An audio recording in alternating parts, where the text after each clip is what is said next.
So everyone, we talked about coaching. We've identified the difference between, some of the differences between coaching and mentoring.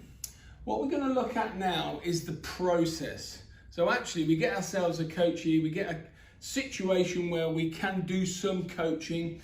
How do we do it? Here's a process that I want to talk you through that will guide you basically through the different stages that I think are really, really important. And you'll see at the very, very start, I'm talking about building a rapport, because actually the relationship is fundamentally essential. One of trust. Somebody's going to challenge your thinking. You're going to share stuff with. If you're going to ask somebody to really tap into the levels of their self-awareness, they're going to need to trust you. So I think that's just about relationship building, being friendly, all right, getting to know each other. The second stage is that kind of establishing agreement. But what kind of agreements are we talking about? We're talking about how many. We're talking about formal, informal. We're talking about when. We're talking about how you set that situation up. No phones. It might be a particular place that you're considering. We'll come and we'll discuss that in a lot more detail, obviously later on in the course. But the other thing about the agreement, from my point of view, an example would be confidentiality. Do we discuss it at that stage? Okay, so again, later in the course, we'll talk about confidentiality. We don't come under the same guidance as doctors and lawyers, but I think we do need to sort of have that trusted bit about what's said and what not said. Okay, so establish that agreement there.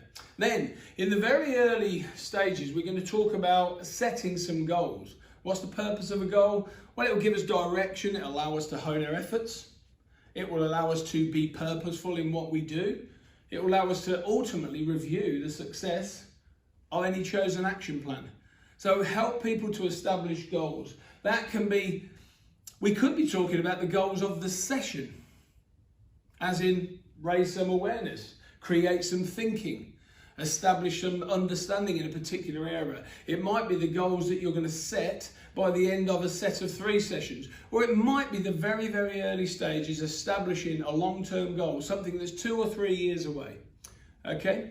But do that, because purposefulness in everything we do will ultimately provide meaning and relevance and have impact on what it is we want to achieve. And without the establishing of goals, can we truly be purposeful in what we do? I would suggest not. One of the other things that I would do in the really early stages of this process, believe it or not, is start to look for potential obstacles.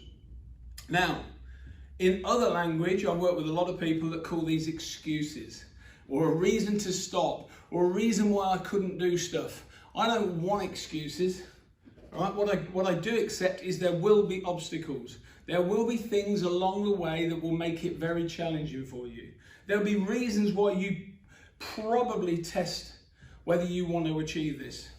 But with the desire to do it, which we establish in the third place, and certainly around the goal setting, we can identify some of the potential obstacles. That might be resources. It might be expert knowledge. It might be the support of somebody else. It might be finances. But in the early stages, have a look at a reason. We don't want to work for 12 months and then find ourselves hitting a brick wall and wasting 12 months of our time. Okay, so look at what the obstacles can be. And then, of course, when you're writing a development plan, think about the choices that you have. Think about the options that you will have along the way to hopefully avoid some of these obstacles. Or if you get there, how you maneuver yourself around them. Don't let the obstacles be a reason not to do it. Let them just be a challenge along the way. So, why do we develop an action plan? Well, simple.